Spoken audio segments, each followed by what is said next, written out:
とギークのエッセンシャル漫画オタクとドンギークのエッセンシャル漫画みんなで集まって楽しもうみんなで集まって楽しもう最高のストーリー笑顔で届け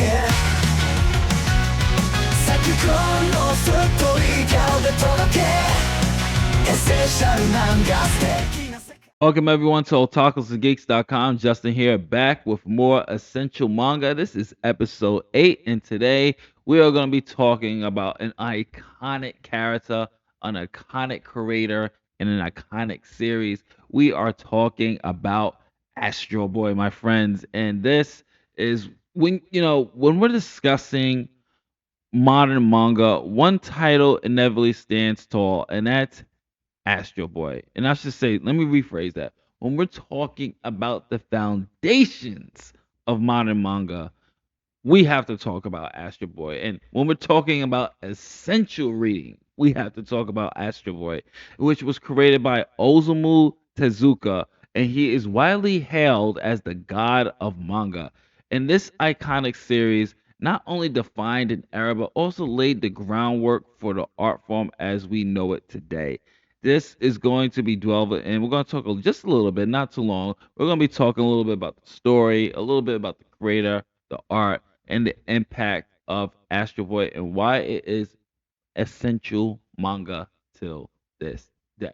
So let me just give you a quick overview of the story of Astro Boy. So Astro Boy is set in a futuristic world where humans and robots coexist. Astro Boy tells the tale of Atom, a humanoid robot created by Dr. Tenma as a replacement for his deceased son.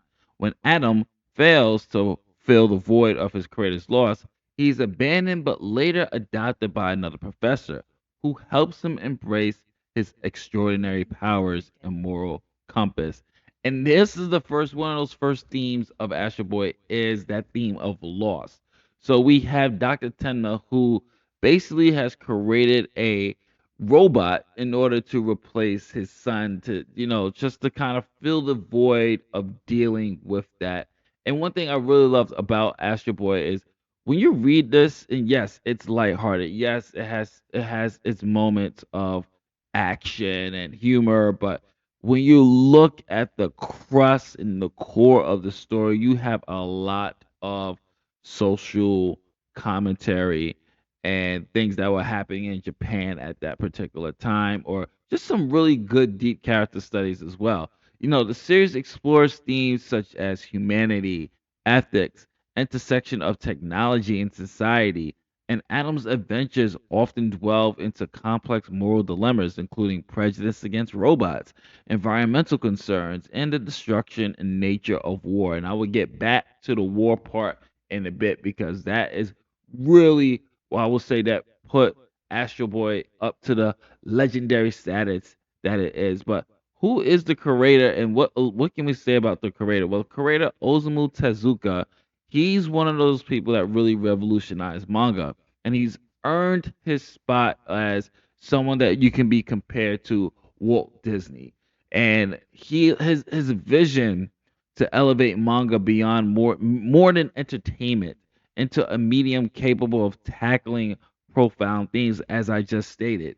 With Astro Boy, it first was serialized in 1952, and Tezuka introduced cinematic storytelling techniques to the manga, such as dynamic panel layouts, close ups, and camera angles, which became a standard in manga. His innovative approach to storytelling helped shape manga into the narrative art form that could rival literature and film. And by the way, side note, manga, comics, graphic novels, yes, they are literature. I know there's always been this debate before back in the early 90s and early 2000s of can manga and graphic novels and comics are they literature? Does it have literary elements such as story, themes, settings, and do they have literary techniques? Yes, they do. Yes, then it's literature, folks. That's my rule on that whole debate topic. And we could talk about it in the comment section if you want, but if it has literary elements, has literary themes, it's literature in my eyes. That's just me.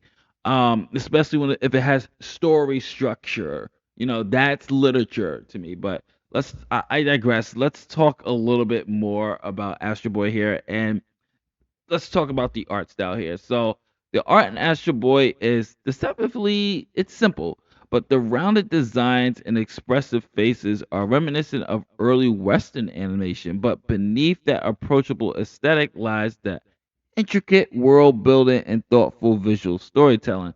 So Tezuka uses parent Adam's childlike appearance with the weight of his moral dilemmas heightens that emotional impact in the story. And you see that during the action scenes, you see that during the emotional beat scenes, just the way the expressions of the faces look. It's really some top notch stuff. And just the fluidity of the action scenes in Astro Boy was groundbreaking for its time.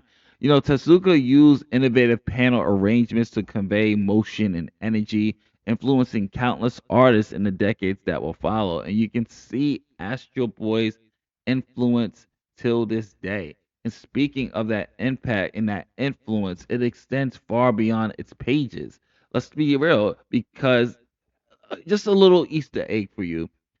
Did you know, or should I say, did you know, Astro Boy became one of the first manga series adapted into anime, airing in 1963, my friends, introducing Japanese animation to the global stage. This marked the beginning of anime's journey as this worldwide phenomenon. And Astro Boy addresses issues that were ahead of its time, inspiring future creators to use manga and anime as a platform for discussing societal challenges. Additionally, the series cemented its archetype of the heroic yet vulnerable protagonist, which you was rarely seen back in those days. A protagonist that has vulnerability or has some real internal struggle. And it was a template that endured in countless manga and anime characters. Beyond entertainment, Astro Boy became this cultural ambassador as well, representing Japan's post war optimism. Remember, I was going to get to that, and technology ambitions. So, Astro Boy really at that time really did become like this symbol of optimism after the war. And it remains a symbol of hope and innovation till this day. I mean, to this day, people love Astro Boy, still talk about Astro Boy. Haven't been to Japan yet, I'm going next year, but people my Japanese friends will always say like Astro Boy really is kind of like that mascot. And it's crazy because with today's society with anime, and some might say that Astro Boy is kind of losing its I will say appeal, but I definitely will say no. Astro Boy is always gonna be here to stay. That Astro Boy will Astro Boy is cemented in manga culture and anime culture. It's one of the godfathers. I will definitely have to say that. So to wrap this up, Astro Boy is essential because it's let's just think of the impact. Osamu, his manga is one of the cornerstones of the media. He blended entertainment and profound commentary on society. Its art, themes, and legacy is inevitable mark on manga, anime, and global pop culture. And to understand the evolution of manga and its cultural significance, you must start with Astro Boy. It is a must read. It's one of the foundations of manga and hell, foundations of anime as well. You have to check this out. This is Justin from otakusandgeeks.com. If you like what we do here, hopefully we earn your subscription. Please hit the like button, the subscribe button, and the notification bell to keep updated here at Otakus and Geeks, my friends. Later days, I'll catch you on the next one.